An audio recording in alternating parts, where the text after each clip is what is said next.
However, good care must be then taken not to confuse the purely intellectual with the rational, the universal with the general, metaphysical knowledge with scientific knowledge. Therefore, we need exercise. The old philosophers, the Greeks, exercised a lot. The lectures were not lectures like today. Professors, they didn't have professors, the teachers were masters, yes?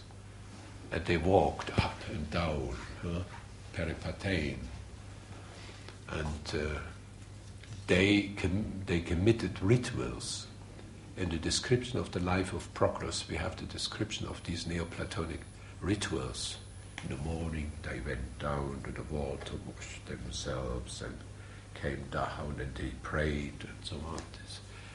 So the Greek philosopher was not reading books only, yes? It was a praxis. If you will study this, please read the books of Hadot, French. Arnoux in the 20s, and now Hadot. He very good described that the Greek philosophy was theory and praxis together. Yes? Pierre Hadot? Yeah, Pierre Hadot, yes. Way of life philosophy. Yes. All his books are in this direction. And they are translated, of course, into English and other languages. And bios theoretikos, this theoretikos, bios theoretikos, theos, we find the word God within theoretikos, theos. And theoretikos means theos, God, retikos, there is to grasp God, to embrace the truth of God. That is the true etymological meaning of the word theoretikos. And look now to all these theories and so on. They don't know what they have. It's a wonderful word. Yes. And if you compare, for example, the praxis of the hesychasts, the Greek Orthodox Church, and the other Orthodox churches, they have the same praxis, more or less, like the Sufis. Yes, dhikr and so on, the prayer of the heart and so on. We will speak about the heart. After a certain time I come to the heart. When we speak absolutely of principles without any specification or of purely intellectual truth, it is always the universal order and no other that is in question. Here lies the domain of metaphysical knowledge, that is, supra-individual and supra-rational knowledge itself. Knowledge that is intuitive, beyond all analysis, and independent of what is relative. It should moreover be added that the intellectual intuitions through which such knowledge is arrived at has absolutely nothing in common with the infra-rational intuitions. Well, clear. But they of a sentimental, instinctive, or purely sensible order, which are the only ones that come within the scope of present-day philosophy. Of course, if you know the history of philosophy, and you know that there were the Kantians, the philosophy on Kant and all these followers, and after that came the philosophy of Kierkegaard, the so-called, he's called the Father of Existentialism. He destroyed Kant, and it was necessary. Yes, Kierkegaard is a great philosopher. Very strange, but it was the necessary reaction to this Kantian philosophy. Of course, the conception of metaphysical truths must be distinguished from their formulation, where discursive reason may intervene secondarily on condition that it receives directly a reflection of pure and transcendent intellect in order to express as far as possible these truths which lie far beyond its domain and its range, and of which, in view of their universality, no symbolic or verbal form can ever give anything but an incomplete, imperfect, and inadequate translation, such as is rather fitted to act as a supposer for the conception than to express effectively what is in itself, for the most part inexpressible and incommunicable. And what can it be experienced except in a direct and personal way? Well, this kind of metaphysics implies the realization spiritual way. Necessary, yes? Necessary. Finally, let us mention once more that if we cling to this term metaphysics, it is solely because it is the most suitable of all those that the Western languages offer. Well, I will now, the problems of terminology we know. Intuition, in Sanskrit, buddhi, in the words of Al-Halaj, Ainul Kalb.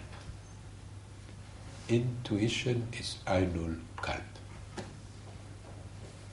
And you have in the Shia, especially this Ainul Kalb. Yes.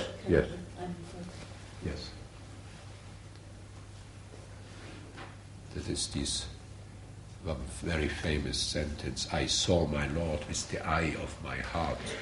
He said, who are you? I said, I am you. Dangerous. And al-Hakam, that is the same, Tattvam Asi in Sanskrit. That is intuition in the metaphysical sense of the word. Tattvam Asi. That is the identification or the supreme identity. That's the goal. Metaphysically speaking. Of course, you can come to this goal even as a pious man. Yes. A great master said, if a man in Finland, there is many snow, if he is reading and with great dedication, with his fullest dedication, with his heart, he can be solved. That's the provocation. That's the provocation. Because God is greater as your heart, as my heart, as your heart, as the heart of MIU-Tehran.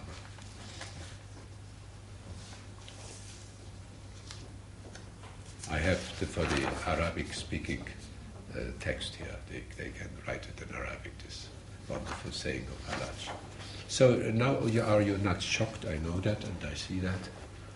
Please, come on, we will discuss. We will deepen the knowledge of metaphysics. That's your turn now. Yes. Thank you very much, Professor. To point that I would like to raise the question or comment about the first one about metaphysics. From yesterday till now. That's not the voice of No problem. Yeah.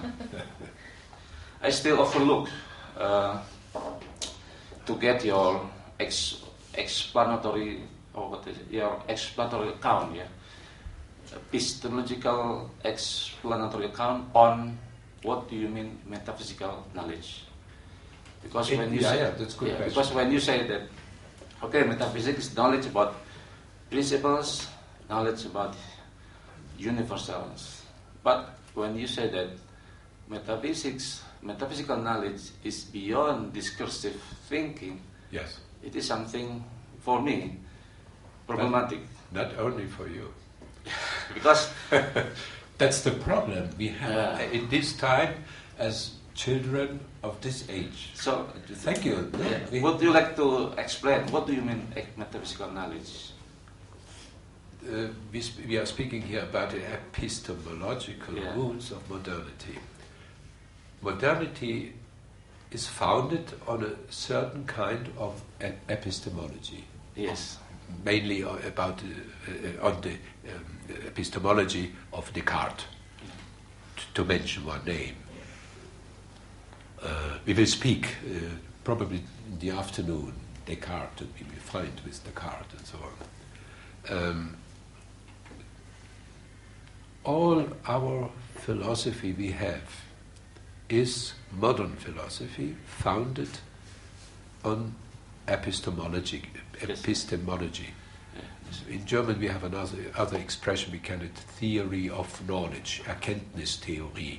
But these expressions are all the same, they are limited. It is a kind of limited knowledge, and the question of Kant, what can I know? Oh, this frog. And ask, what can I know? And he is responsible. One of the main sources of modern thinking, he's responsible for that, limiting the faculty of knowledge. Yes? And there are new books, analytical philosophy and so on. They are all limitations. They don't allow that, what I said. They would say, go out from the university. You are not academic enough. No, we are not academics. Yes, we have many clothes. I was in Austria for a certain time, and the professor, the very important man, he said, we have under our clothes the true knowledge, but we can't speak so openly about it. We have to hidden that, what we know. And he is right. That what I said is very seldom. You can propagate that. You can realize that for yourself. That's the only way, excuse me. You cannot practice probably in your seminars if you are later working in the universities. Slowly, very cautious. You will hear a lecture about Ain al-Qudat al-Hamadani, and there is in the first chapter a wonderful sentence in Persian. He said, attention, you have to see your audience if they understand that or not understand that. So arrogance is forbidden. I know that. Yes, no, it's not allowed. You have to understand the truth, and the truth will free you. It's a spiritual process. So we can use it immediately. Metaphysics we can use, for example, for ethics. There is not a gap. No, there is not a gap. But a metaphysician doesn't need ethic. Yes, he is beyond the dualism of good and bad and all these things. But we are human beings and we are living together more or less. Therefore, we need laws. Confucian laws for the Chinese and the Eastern people, and here for us in the West, Sharia or the 10 commitments. They are all Shariat. Yeah? Ibn Arabi speaks about the different Shariats. They are not different. They are all the same, more or less. About the problems, I don't speak. Yeah, there are some problems. The only way I will finish that, or will you add something? Yeah, please.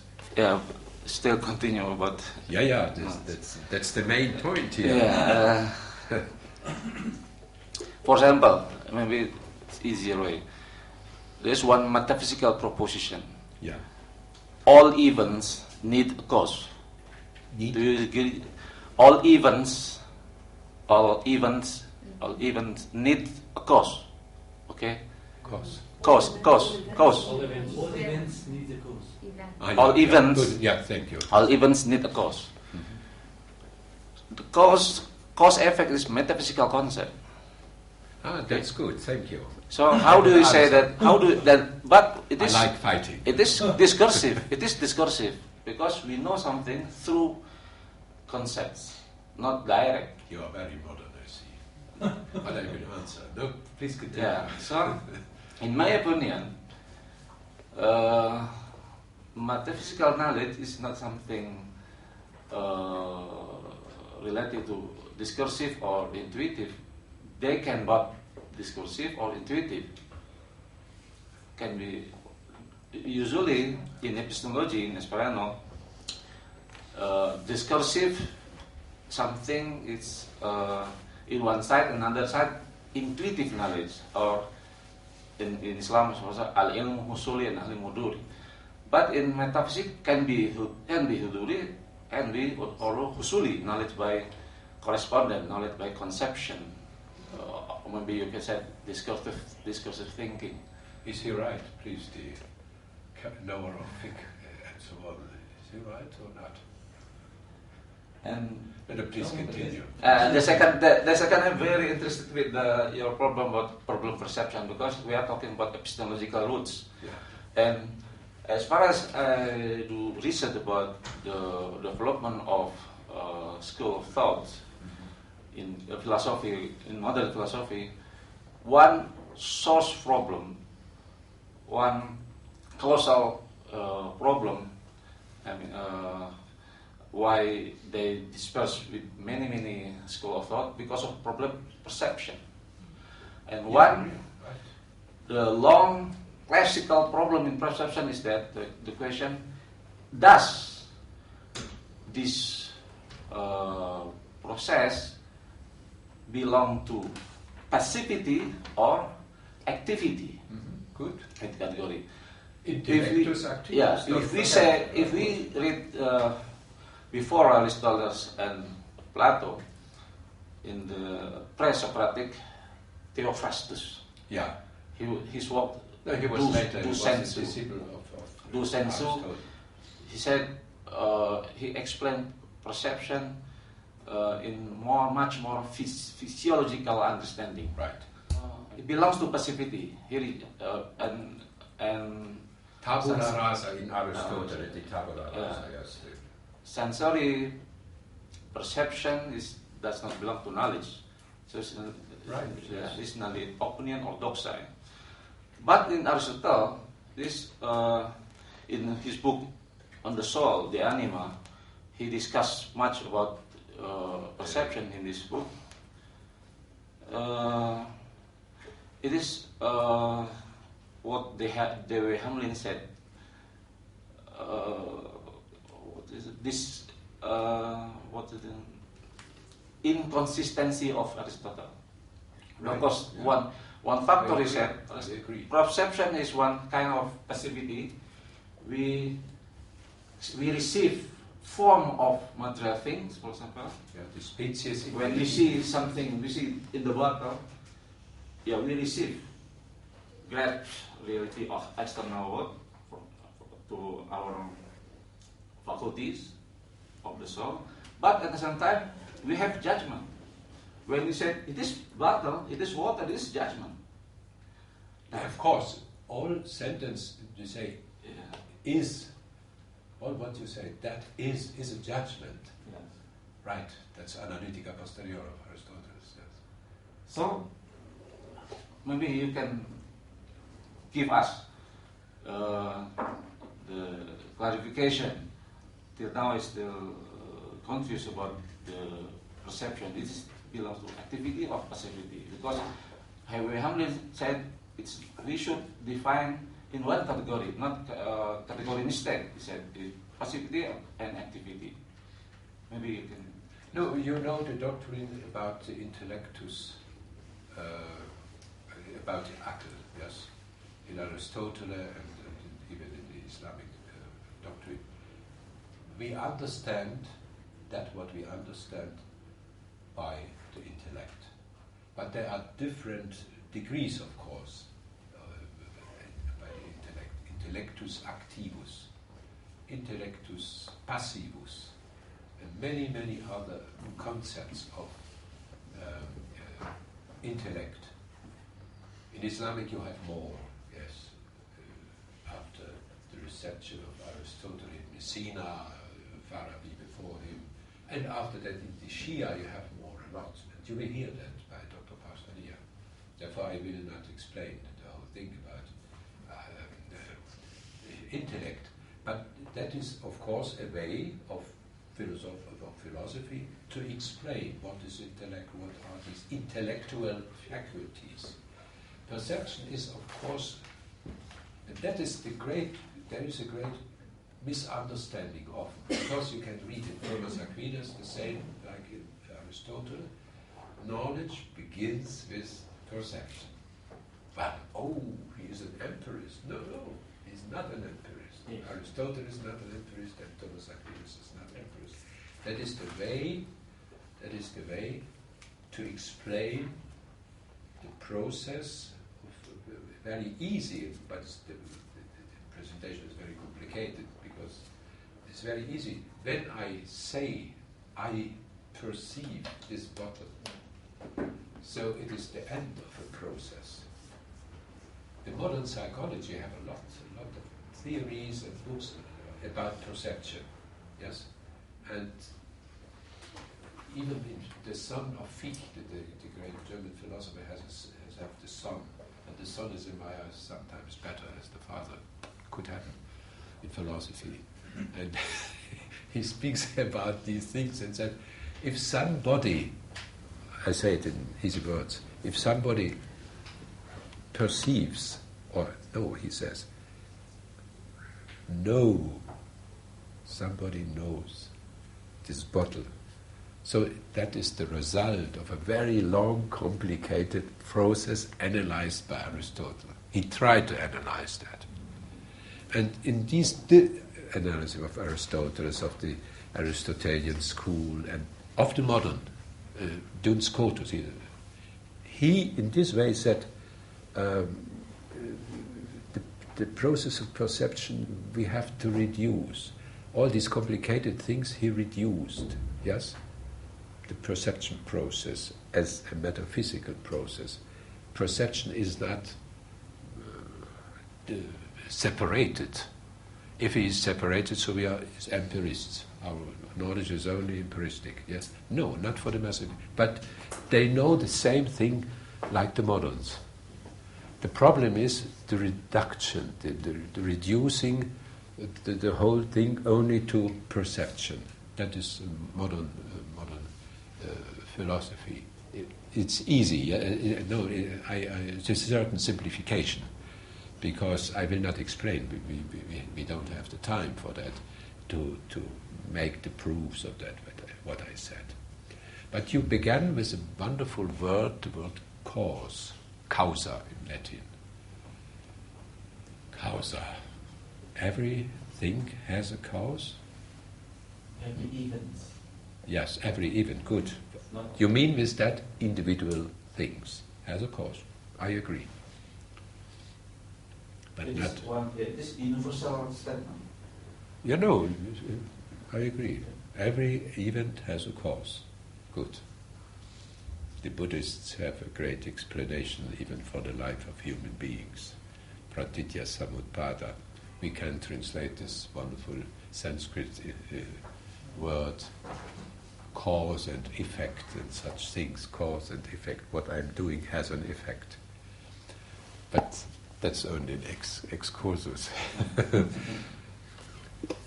Is God the cause of all things or not? That's a great theological problem. God created the world. Did he proceed in this way? Let's speak about the divine reality. What is a nonsense to speak about this high level? But you are right. If we speak about that, so by analogy and not in an adequate way, our language is not good enough for that. But it is so, that's the reality. If we say God is the cause of all things, that is an Aristotelian expression, yes? Aristotle said it. And God himself, who is the cause of God, causa sui, that's a very famous Latin expression, he's the cause of himself. He's caused within self. What that mean? If you understand this sentence mechanically, so you don't understand nothing. You have to understand this causa sui as a process, as a divine, eternal process of the living God. Yes, of the living God. You can speak in theology, God is static and so on. No. That is life within itself, causing every time within self. And if you read Hegel, his book on logic, there is more better you can find as in many theological books. Yes, and that's the tragedy of all theology, of all philosophy. Yes, there is a book by the Russian philosopher Ilyin on Hegel. It is one of the best books. He said Hegel's philosophy is the contemplation of the supreme reality of God.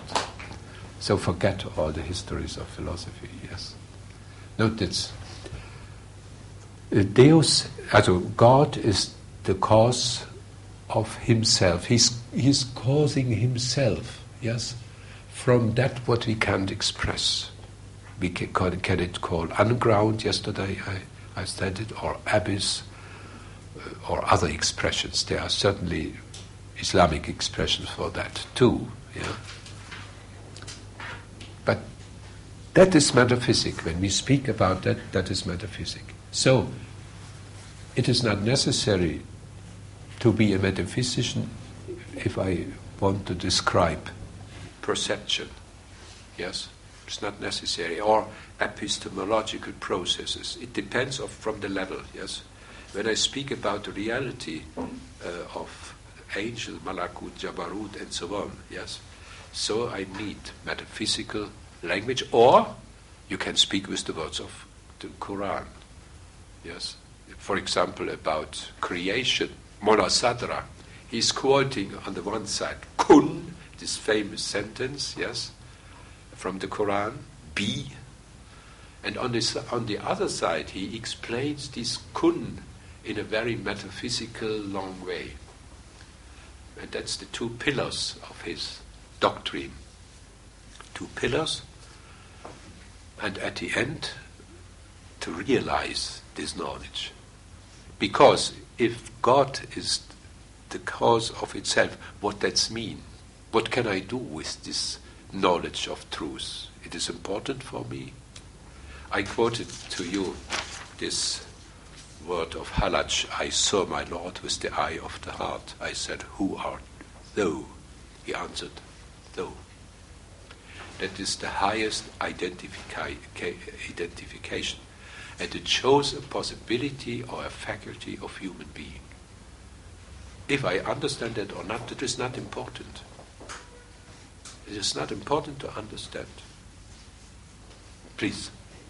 Just to also add to and correct me if I'm wrong, you had a question about the supra-rationality, right, of metaphysical knowledge going beyond discursive reasoning. The proposition metaphysical can be understood by reason. It can. He's a Thomist. Well, I think in Arabic, it's important also to distinguish between the object of discursive reasoning and the physical sense of perception. Is really all you're knowing are accidents. Yes. Yeah, you're really, so when when you look at the scientific method, in fact, modern scientific method, and I want to do tests, for instance, on these cups to see how they fall off the table. And then I do maybe 1,000 tests, and then I come up with a theory that says, well, when I throw this cup off, it's going to do a certain thing. You have two ways of looking at it. Either metaphysics doesn't exist, in which case it is a theory. It might not always do that because I'm just testing the accidents, right? And so I really don't know anything. Or when people say, no, it'll always do that, they are actually implying in metaphysics, because something has to connect this cup to the cup on the other side of the table. That isn't just accidental. And that is actually, He is using the medieval terminology, accidental, substantial, and so on. Yeah. and That's a good terminology. is that making sense? So discursive reasoning, to a certain extent, will coincide with metaphysical knowledge, but only coincidentally. And it must be that way, actually, because otherwise metaphysical knowledge won't be the ground for what we know. But I think with the scientific method, when metaphysical knowledge is refused, they're basically saying, well, we really don't know anything. It's all, hopefully, when we throw this cup off the table, it'll do what we did 1,000 other times, accidentally. Or, no, it really will. In that case, they are implying a metaphysical connection between this cup here and the cup across the world, because it has the form of the cup. And it's very medieval Aristotelian sense. Does that make an explanation? Good. Hello, my name is Sami. I'm sorry I came a little bit late. It was a very interesting and delightful conversation that we were having. It was very eloquently put, the way you were talking through this idea of metaphysics and the relationship between the subject and the object, and how we have to almost transgress these boundaries that are created. But my field is art history, and in particular history of architecture. My focus is Islamic architecture. Islamic architecture is a bit of a